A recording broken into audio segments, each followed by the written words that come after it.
Shalom, docteur. Shalom, Madame Créby. Ça va? Très bien, merci. Alors, docteur Kishingu, merci pour l'amitié que vous nous faites chaque fois que vous êtes là Merci à pour vous nous aussi pour la parler. confiance de m'inviter.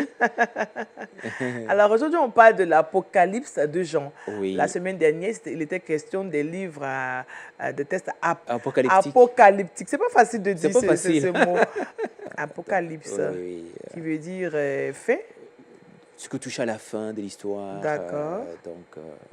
Oui. Est-ce que c'est pas ce qui nous effraie Loin au de point là. où nous ne voulons pas lire cette partie de la Bible parce qu'on la qualifie, cette partie d'effrayante Non, par loin de rapport là. aux Loin de différentes là. images qui sont Oui. présentées. Oui. Non, parce qu'il s'agit de l'Apocalypse des gens. C'est intéressant quand même d'aborder ces livres de façon spéciale dans cette émission, l'Apocalypse de Jean. De Jean. Qui fait peur Oui. pour beaucoup de personnes. Il y en a qui ne l'ont jamais lu ou qui l'évitent carrément. Qui ont peur de le Mais la lire. question que l'on peut se poser, est-ce que vous pouvez penser que Dieu peut nous donner un livre qui nous effraie? Dieu n'est pas là pour nous terrifier, nous effrayer. Loin de là, il est là pour nous donner un message qui donne de l'espérance. Donc, l'Apocalypse des Jean, c'est un livre, le dernier du Nouveau Testament et de la Bible, qui a un message d'espérance pour l'humanité. D'accord. Et qui montre que Dieu est au contrôle de l'histoire. Rien de ce qui arrive dans l'histoire du monde n'échappe à sa vigilance. Donc, notre objectif, c'est de montrer qu'au cœur de l'Apocalypse des Jean, il y a une figure centrale. Parfois, ceux qui lisent l'Apocalypse des Jean regardent aux symboles, aux guerres, aux autres éléments, mais en réalité, il y a au cœur de l'Apocalypse de Jean la figure de Jésus-Christ, mort et ressuscité. D'accord. Celui qui a vaincu Satan, qui a vaincu le mal et qui invite les siens, c'est-à-dire ceux qui croient en lui, à s'approprier de cette victoire pour tenir dans le présent, à se réjouir de cette victoire. Donc, j'aimerais vous montrer, on ne cherche pas ailleurs, c'est à l'intérieur de l'Apocalypse de Jean que nous allons identifier 4 éléments clés qui attestent, qui prouvent que Jésus-Christ est le cœur de l'Apocalypse de Jean. Avant d'y arriver, est-ce Oui. que c'est un livre de révélation? Parce que parfois, on l'appelle le livre de la révélation. On Bien a sûr. souvent entendu parler de Oui. livre de la révélation. Oui, oui. Ce révélation, si je peux commencer le premier élément, Oui. parce qu'il répond à votre question, le premier élément, c'est le titre même du livre. Ok. Quand on prend l'Apocalypse de Jean, chapitre 1, verset 1, nous avons révélation, nous avons apocalypsis en grec, révélation de Jésus-Christ. Hein, révélation, ça vient de révéler, Oui. apocalyptein en grec, c'est-à-dire lever le voile ou révéler dans le sens de faire connaître. Donc l'Apocalypse de Jean, dans son titre, porte déjà Jésus-Christ Oui. comme étant personnage clé. Il s'agit ici de la révélation de Jésus-Christ. Lorsqu'on va dans la grammaire grecque, on voit que ce qui est traduit en français par de Jésus-Christ vient d'un génitif. Hein? C'est un cas de complément des noms. On fait un peu de grammaire grecque. C'est ça. C'est pas facile. Oui, c'est pas facile, mais il faut y arriver. Il faut y arriver. Tout à fait. Donc, ça peut être un génitif d'origine. D'accord. Ou bien un génitif sujet. Donc, Jésus-Christ, à partir du grec, peut être considéré comme l'objet de la révélation, ou bien l'origine même de cette révélation. Oui. Mais d'une manière ou d'une autre, la révélation dont il est question dans l'Apocalypse de Jean touche à la personne et à l'œuvre de Jésus-Christ. Donc c'est cela qui doit être révélé à l'humanité. C'est cela qui doit être confessé. Donc après, vous voyez que déjà dans les titres, c'est Jésus-Christ qui est le personnage clé. Le deuxième élément que l'on peut évoquer qui montre que Jésus-Christ est le personnage clé, la figure centrale de l'Apocalypse de Jean, quand on regarde le chapitre 1 de l'Apocalypse de Jean et le dernier chapitre de l'Apocalypse de Jean, chapitre 22, il est question de part et d'autre de Jésus-Christ, Fils de l'homme. Alors, un livre qui commence son premier chapitre en lien avec Jésus-Christ et qui s'achève dans le dernier chapitre, chapitre 22, en lien avec Jésus-Christ, ça prouve à suffisance que Jésus-Christ est le personnage central, c'est-à-dire son œuvre à la croix, sa mort et sa résurrection pour le salut de l'humanité, c'est lui qui est le personnage clé. Donc, Et d'ailleurs, on y reviendra. Et l'oméga. Tout à fait. On y reviendra. Le troisième élément, ce sont les acclamations liturgiques. Les acclamations, ce sont les paroles qui expriment la foi. Donc, à celui qui est assis sur l'autel, le trône soit gloire, honneur et majesté. Oui, donc, majesté, il est adoré. magnificence. Donc, on verra tout autour. Donc, il y a 7 acclamations liturgiques. On ne peut pas les citer tous. En lien avec Jésus-Christ. On dit qui il est, on rappelle son œuvre, on le confesse.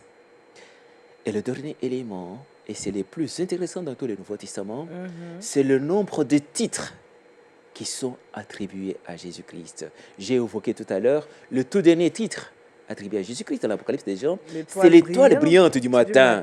Ah, ça, c'est révélateur. Alors, comment on peut l'expliquer? Comment comprendre? Parce qu'on sait que les étoiles apparaissent la nuit. Mais lui, étoile il a l'étoile brillante du matin. Du matin, cela veut dire que l'avenir est toujours possible. Amen, Hein?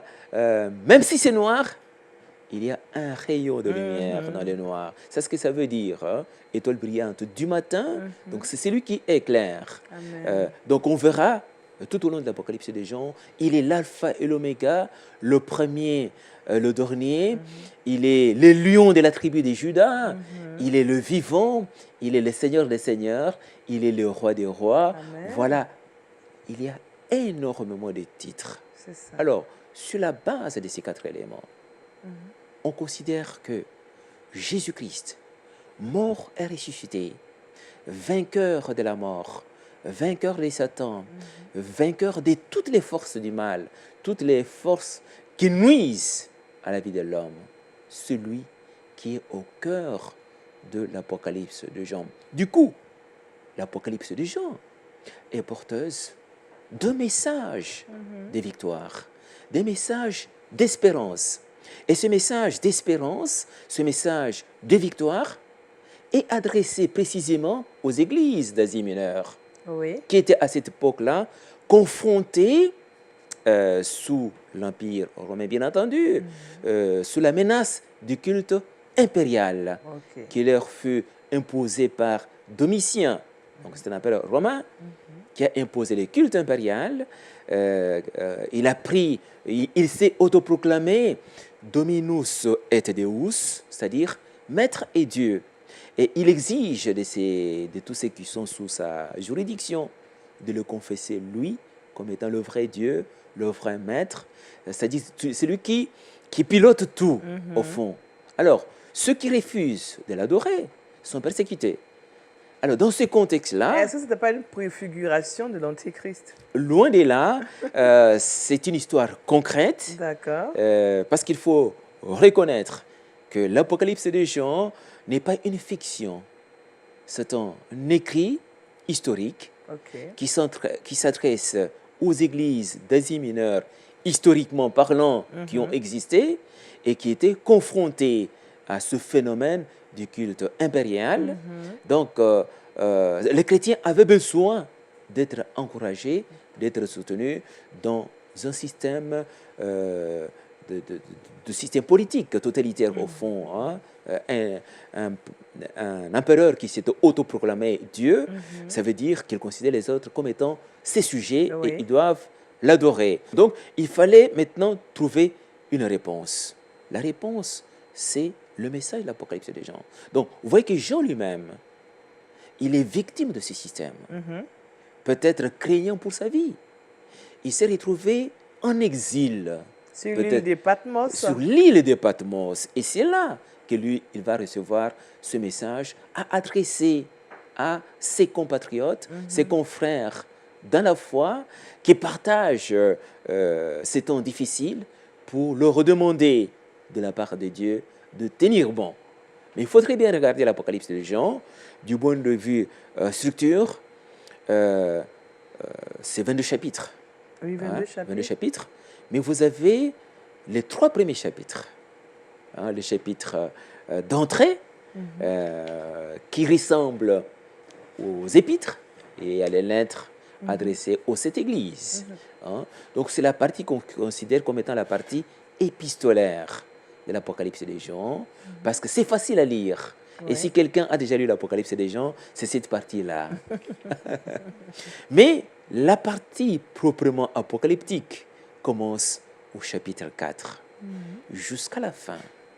C'est là que l'on voit sous un langage symbolique. Jean va communiquer ce message d'encouragement, ce message d'espérance. C'est-à-dire, il s'agit de tenir bon dans l'adversité. Mais pourquoi il utilise tant de symboles pour pouvoir exprimer ce message, donner ce message? On sent qu'il y a beaucoup de symboles, il y a beaucoup de symboles, figures. Oui, tout à fait. Le symbole, c'est un moyen de communication. Oui. Pour les destinataires de l'Apocalypse des Jean, les symboles n'ont pas besoin d'être expliqués. C'est peut-être en nous que se pose cette question. Par exemple, quand il parle de 666, c'est un langage codé, mais pour les premiers destinataires, ils savent de qui il s'agissait dans leur contexte. Donc, le langage symbolique permet à Jean d'exprimer comment, dans l'histoire de l'humanité, Dieu fait son entrée en Jésus-Christ. Comment Jésus-Christ va vaincre Satan par sa mort, par son sang. Et comment le dire? Il utilise les symboles. Et derrière les symboles, ce qu'il faut chercher, c'est comprendre comment Dieu, créateur du ciel et de la terre, n'a pas abandonné le monde à la merci de Satan, à la merci du hasard. Loin de là. Il contrôle, il règne, il gouverne le monde. Rien de ce qui se passe dans le monde, dans l'histoire, n'échappe à sa vigilance. Donc ça, c'est l'essentiel de comprendre qu'il est au-dessus. On verra bien avec la prochaine émission, quand on va aborder le chapitre 4, le chapitre 5 et les autres en détail pour voir comment ce message doit être passé. Donc l'objectif, c'est quoi? Il s'avère que dans nos situations où on voit que l'horizon est sombre, où on entend les bruits des guerres, où on entend des nouvelles effrayantes. Des nouvelles effrayantes. On a peur pour notre sécurité, on a peur pour notre avenir. Parfois, les gens ont l'impression que Dieu est absent de l'histoire. Si Dieu est là, pourquoi il y a ça? Pourquoi il y a ça? Il y a tant de guerres, il y a la famine. Il y a tant d'injustices. Il y a tant d'injustices. Pourquoi Dieu laisse-t-il faire le mal, prendre le dessus? Au fond, c'est dans un tel contexte que trouve tout son sens l'Apocalypse. C'est un message rassurant que Dieu n'abandonne et n'abandonnera jamais le monde au hasard. Il en a pris le contrôle et le moment clé où il en a pris le contrôle, c'est par la mort et la résurrection de Jésus-Christ. Donc, tout a à voir, à considérer à la lumière de la mort et de la résurrection de Jésus-Christ. Donc, de ce point de vue, les chrétiens sont appelés à vivre dignement dans l'épreuve, à ne pas se laisser effrayer par les bruits de guerre, à rester vigilant, à rester lucide, à rester serein, s'il faut parler le langage du monde, mais à rester plein d'espérance. Parce que leur Dieu... Même les différents endroits où on entend des bruits de guerre, il y a des chrétiens qui y sont, qui vivent ces guerres. Parce qu'eux aussi... Qu'est-ce qu'ils doivent faire à leur tour? Ce qu'ils doivent faire, les chrétiens sont appelés à marcher à contre-courant. à marcher à contre-courant, c'est-à-dire quand bien même, visiblement, on entend ce cri de guerre, visiblement, on voit que le mal semble prendre le dessus sur le bien, Oui. mais le chrétien doit marcher à contre-courant. Dans ce sens que, par leur attitude positive, optimiste, ils doivent influencer la marche de la société, la marche du monde, parce que pour eux, Dieu est le maître de l'histoire. Amen. Il n'y a personne qui peut passer au-dessus de Dieu. Parce que Dieu est le maître de l'histoire. Par Jésus-Christ, il a conquis la victoire. Rien de ce qui se passe ne lui est étranger, n'échappe à sa vigilance.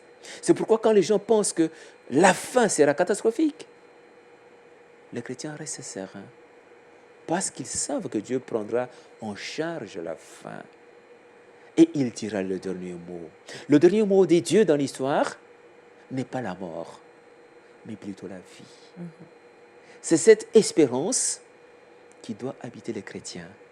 Et c'est par cette espérance que les chrétiens peuvent lire ce qui se passe dans leur société, dans leur monde, pour espérer un monde autre que celui qu'on est en train de voir. Parce que la particularité de la littérature apocalyptique, c'est de rassurer que ce monde qu'on voit, les réalités qu'on voit, sont provisoires, D'accord. sont passagères, parce que Dieu n'a pas encore dit son dernier mot. Donc les chrétiens doivent attendre l'ultime parole, qui est la parole de Dieu. Bien sûr, ça nous permet de voir, de faire la distinction entre ce que l'on voit, le visible, mais la littérature apocalyptique, et singulièrement l'Apocalypse de Jean, nous enseigne que le visible n'est pas toujours le vrai. Le vrai se trouve en Dieu, invisible. Donc, C'est vraiment tout... tout ça, c'est codé, ce que vous dites, docteur. Oui. Alors, tout comme le livre apocalyptique, vous êtes codé sur ce plateau par rapport à votre explication. Quelle est la clé pour un chrétien de bien lire l'Apocalypse, le livre d'Apocalypse? La clé, oui, je l'ai donnée au tout début, mais en évoquant... parce que ça reste toujours, c'est tous ces symboles. La clé toujours. Pour comprendre l'Apocalypse de Jean, c'est la personne et l'œuvre de Jésus-Christ. Jésus-Christ, mort et ressuscité, comme on le voit. Parce que les chrétiens doivent apprendre à s'approprier la victoire de Jésus-Christ. Ça veut dire concrètement que dans le monde où nous vivons, les chrétiens sont appelés à marcher, à vivre en vainqueurs et non pas en vaincus. Ok. Parce qu'ils sont du côté de Dieu. Ils sont du côté de Jésus-Christ vainqueur. Ils doivent adopter la posture des vainqueurs. Quand bien même visiblement, ils voient que le mal domine. Mais ils savent que dans la marche de Satan, Dieu n'a pas encore dit son dernier mot. Donc c'est cette conviction qui permet aux chrétiens d'habiter ce monde avec beaucoup plus de sérénité. Parce que Jésus-Christ est mort et il est ressuscité. Et qu'il n'y a rien qui peut les effrayer. Donc c'est cette confiance qui doit nous habiter dans ce monde. Attendre que Dieu dise son dernier mot. Donc tant que Dieu n'a pas encore dit son dernier mot, les chrétiens doivent rester lucides, pleins d'espérance, en attendant que le Dieu de l'histoire, le Dieu qui donne sens à l'histoire, dise sa parole ultime, qu'il a déjà dit en Jésus-Christ, mort et ressuscité, parce qu'il est l'alpha et l'oméga, le premier et le dernier. Amen. Alpha, oméga, le premier et le dernier. Le commencement et la fin. Oui. L'étoile brillante du matin. Du matin. Tous ces qualificatifs doivent... Tous ces titres, voilà, doivent apporter quelque chose dans la vie du chrétien, Tout à fait, dans sa conduite. Oui. Donc avec insistance, parce que nous sommes du côté de Dieu, marchons. C'est une invitation à marcher à vainqueur et non pas à vaincu, parce que nous sommes du côté de l'agneau qui est debout. Amen. Et avec lui, parce qu'il est debout, nous devons être aussi debout. Debout. Et marcher dignement, debout. Sans crainte. Sans crainte. Parce que le dernier mot appartient à Dieu. D'accord. Alors, quand on voit un peu le livre apocalyptique, oh, vraiment, c'est un mot qui n'est pas facile Tout à fait. à dire. Le À livre force de la de répéter, on Révélation. s'habitue. C'est ça. Pourquoi est-ce que ce livre n'a pas démarré le Nouveau Testament? Et il termine le Nouveau Testament et la Bible. C'est vrai qu'on va y revenir, puisqu'il y a encore beaucoup de choses à dire. Oui. Mais déjà, d'emblée, qu'est-ce qu'on peut dire dans ce sens? Pourquoi est-ce que ce livre n'a pas été... Étant donné que c'est un livre, c'est la révélation. Oui, c'est la bonne nouvelle. Oui, c'est la bonne nouvelle. De la mort Pourquoi de la résurrection. avec ce livre, on n'a pas commencé le Nouveau Testament et on l'a plutôt mis à la fin? Il y a une explication à cela. Oh, on parle même d'une femme qui doit enfanter. Oui. Et il y a une image qui est donnée. Oui. On aurait pu le mettre en premier lieu. Mais je pense que la question se pose, comme on l'a vu lors de notre première émission, c'est la formation du canon du Nouveau Testament. D'accord. Donc, ce n'est pas un livre à cause de son style qui a été accepté facilement dans les canons du Nouveau Testament. Okay. Donc, dans l'Église d'Orient, d'Occident, on a mis du temps vraiment à l'accepter. Et ça, c'est le premier élément. Le deuxième élément aussi, c'est que comme il touche dans le chapitre 21, verset 2, à l'avènement du monde nouveau, on le met à la fin parce que Genèse, nous avons la création du monde et l'Apocalypse de Jean nous parle de la fin du monde. Du monde nouveau, Donc, la nouvelle Jérusalem. Nouveaux cieux et nouvelle terre. Donc, voilà les deux éléments d'explication que je peux donner à cette question. Mais c'est très intéressant de voir qu'à la fin, avec l'Apocalypse de Jean, nous sommes au cœur de la victoire avec les ressuscités pour régner avec lui pour toujours. Alors, vous pouvez dire à quelqu'un qui nous regarde, à l'encourager à lire l'Apocalypse de Jean, parce que si... Effectivement, s'il m'était donné, avec la connaissance que j'ai de l'Apocalypse de Jean, s'il m'était donné de commencer à lire le Nouveau Testament, je commencerai par l'Apocalypse de Jean. Parce que elle nous fait connaître qui est vraiment celui qui a donné sa vie pour nous. Amen. Et quel message d'encouragement, quel message de résistance il nous donne pour pouvoir tenir dans le temps. Il est vainqueur. Avec lui, nous serons toujours vainqueurs. Amen. Nous allons terminer ici puisque le temps est arrivé à son terme en espérant continuer sur l'Apocalypse de Jean la semaine prochaine. Nous vous souhaitons de passer une excellente soirée. Soyez bénis et surtout, commencez déjà par lire votre livre, l'Apocalypse de Jean. Et vous découvrirez toutes ces figures qui sont consignées. Et c'est tout simplement pour nous dire que Jésus-Christ est vainqueur et celui qui le suit est aussi vainqueur. Soyez bénis. Au revoir.